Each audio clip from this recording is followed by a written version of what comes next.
In the 60s, Eastside High School is one of the most successful schools in Paterson, New Jersey. Joe is a teacher in this school, and his class adores him because he teaches important things with kindness but also fun competitions. One morning, his class is interrupted by fellow teacher Frank, who tells him they're holding a meeting of the union executive board without them. Furious, Joe bursts into the meeting and yells at everyone for not supporting his reform ideas and always giving up as soon as the local government asks them to keep things quiet. Tired of Joe's behavior, the board agrees to transfer him to another school. 20 years later, Eastside High has deteriorated to the point where it's called a cauldron of violence.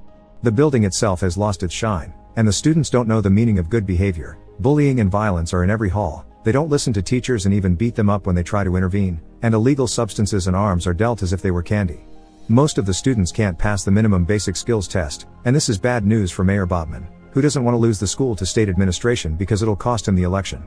Frank, now school superintendent, and Mr. Rosenberg, the school board attorney, arrive at the only logical conclusion: they must bring Joe back. Botman doesn't like the idea, but he approves it because he doesn't have a choice. Frank and Rosenberg go to see Joe, offering the position of principal at Eastside, but Joe turns them down, explaining he knows the mayor only wants to save himself and not the kids. However, Frank gets him to change his mind by pointing out that Joe hasn't made a difference so far with all his crazy Joe routine and he shouldn't take that to his grave.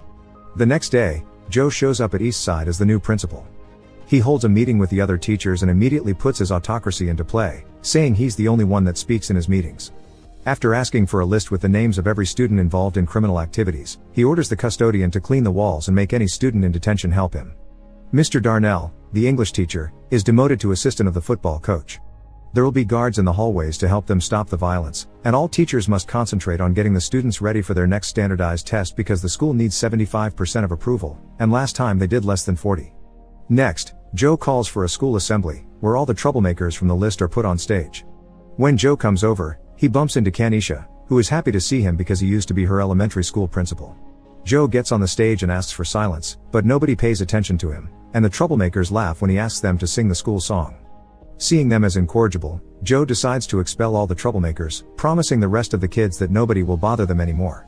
Security takes all the students off the stage and this is enough to make everyone else calm down, especially when Joe tells them they could be next if they don't study hard.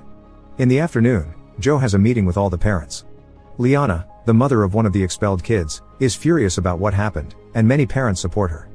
But Joe doesn't give in and offers a speech about a few bad apples spoiling the entire basket. He explains he expelled 300 kids to save 2,700 and that he promised God he would save the school. This speech earns him the support of almost every parent, but Liana stays angry. The following day, Joe comes to school to find a kid waiting for him. Sams was expelled and now tries to tell Joe he made a mistake because he didn't do anything, but Joe knows he's lying and takes him to the roof with him. He calls Sams a coward for not telling his parents he was expelled and tells him consuming those illegal substances will kill him, so if he wants to die this badly, he should jump. Sams obviously refuses and promises he'll do better, and Joe accepts to give him a second chance, but if he messes up again, he'll be out for good. During lunch, Joe goes from table to table hearing what the students have to say and offering some advice. He's happy to see Ray is wearing a suit, which sets an excellent example, unlike Sams and his friends who dress sloppily.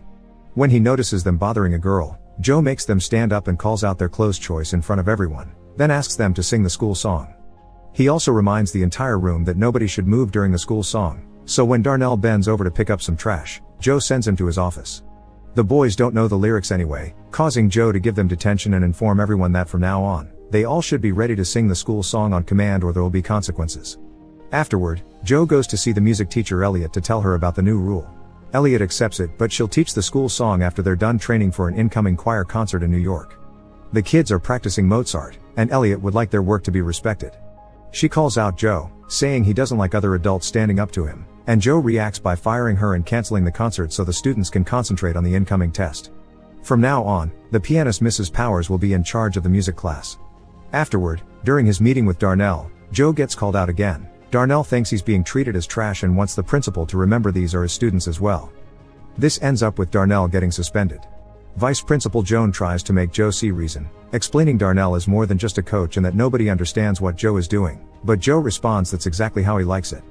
The day of the practice test comes and all the students feel it the best they can as the teachers keep a close eye on them. Joe doesn't want to wait long for the results, so he sends Joan to the school board to ask for the letter directly. One morning, the special presentation a student is doing for the local press is interrupted by an attack in the cafeteria. One of the expelled boys came back and is beating up Ray, he's also got a knife. Joe quickly catches him and wonders how he got in. Security tells him someone must have let him in from the inside. At that moment, Joe decides all school doors will be locked and chained. Sometime later, Joe finds Kanisha feeling upset. She's a smart girl, but her grades haven't been good since she lost a place to live because her mother doesn't want her. Determined to help, Joe takes Joan to see Kanisha's mother at her home. The mother explains she had Kanisha when she was a teenager, so she had to drop her normal life to work. Nowadays she's trying to get clean, but that puts her in an awful state of mind. That's why she thought it would be better to send Kanisha with child services, but she never stopped wanting her around or loving her. Joe promises to help her find a better job and a nicer place to live as long as she takes Kanisha back and helps her stay concentrated on her studies. The news of the chained doors reaches the newspapers, and Liana takes the chance to take the complaint to the school board. Frank scolds Joe for behaving this crazy, mentioning that Liana is organizing a group to remove him and the fire chief is on her side. He thinks Joe is alienating everyone like he did with his wife, so now he'll write an apology letter to Elliot and Darnell, because if Joe wants to be respected as an authority, he should start by respecting authority as well. Darnell is reinstated, but the problems aren't over yet. The fire chief shows up at the school with the press, so Joe gets him to leave while threatening him with a bat. Joan tries to express her concerns over this attitude, but as usual, she's ignored. To Joe's disappointment, the next time he sees Ray is when the boy comes to say goodbye because he can't stay in this school anymore. Later, Joe finds Sam's and his friends goofing around in the bathroom. He makes them sing the school song and is shocked to hear a beautiful rendition done in the style of a church choir. The boys admit it was Powers that taught them this, so Joe goes to see her to congratulate her and ask her to teach everyone this version of the song from now on. The results of the practice test arrive and Joe is disappointed to see they only scored 33%. He calls all the teachers to the gym and tells them their inefficiency is to blame for these poor results, so they have to work harder. Joe wants to start a tutoring program and an extra course on remedial reading on Saturdays, but a teacher points out it's hard to make the kids come on weekends. His plan is that they'll go to every student's house and talk to their parents to get them involved, perhaps even invite them to come too if they don't know how to read. The following weeks, teachers and students work hard to get ready for the test, and Joe's as involved with his students as possible. This is still not enough for Liana, who together with the fire chief goes to talk directly to Botman. Frank and Rosenberg try to defend Joe, but Botman kicks them out of the meeting and reaches an agreement with Liana so she doesn't convince the town not to vote for him. Botman will get Joe fired, and Liana will gather people's support for his campaign. Later in the bathroom, Botman tells the fire chief that they'll arrest Joe for the illegal chains after the test, unaware that Rosenberg is in one of the stalls and hears everything. Rosenberg informs Frank of this and they go to warn Joe, who quickly comes up with a plan. When the security guards see the chief coming, they'll call code 10 through the walkie-talkies and the teachers can temporarily remove the chains. Afterward, Joan tries to talk to Joe about the progress of their reading program, but he tells her he's too busy to look into it now and that his vice principal should do things without needing him all the time. At the end of the day, Joan asks Joe for a transfer, explaining how frustrating it is to work with him. She calls him an egomaniacal windbag that whips people who can't fight back and points out half the staff feels the same way, they just haven't walked out yet because they care about the kids. Joan, however, has had enough of his lack of respect and support for the teachers, so she wants out. The next day before assembly, Joe gives Joan her transfer papers. Then he gives the kids a speech about the bad fame the school has in town, inspiring them to prove they're not savages. He also shows his gratitude towards the teachers, which he gives Joan credit for. Next, Powers sings Lean on Me and the kids sing along, excited to show the government they aren't inferior. Seeing the whole school come together, Joan decides to stay. On the day of the test, the students fill the exam with confidence. But there's also a school board meeting coming and Liana can't wait anymore, so Botman finally gives the fire chief permission to get a court order. Meanwhile at school, Kanisha discovers she's pregnant, but her boyfriend doesn't believe he's the father even if she swears he's the only boy she's been with.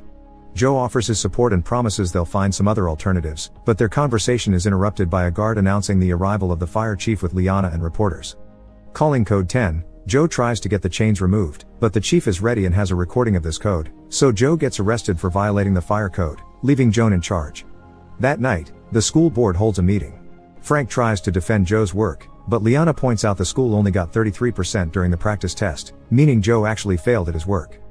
The meeting is suddenly interrupted when every single student shows up demanding Joe be released.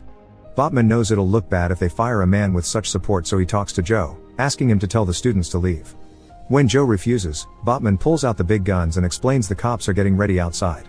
If the students riot, things may get violent. Joe accepts to talk to them, but only for the sake of their safety, not because he thinks they're doing anything wrong. When he comes out, Liana is talking to the kids, but she's only getting insulted and reminded of all the things Joe did for the school. He's touched when he hears them call him a father, but he's still worried about the police, so Joe takes over and reminds them to respect the law. His speech is suddenly interrupted by Joan, who brings the results of the tests with excellent news. The school has passed. As everyone celebrates, Joe tells Botman that he and the state can go to hell. Joe gets to keep his job, and the students end the night singing the school song. When time comes for seniors to graduate, Joe gives out the diplomas with caring words tailored for each student. Make sure to subscribe and turn on notifications so you can watch more videos like this. Thanks for watching.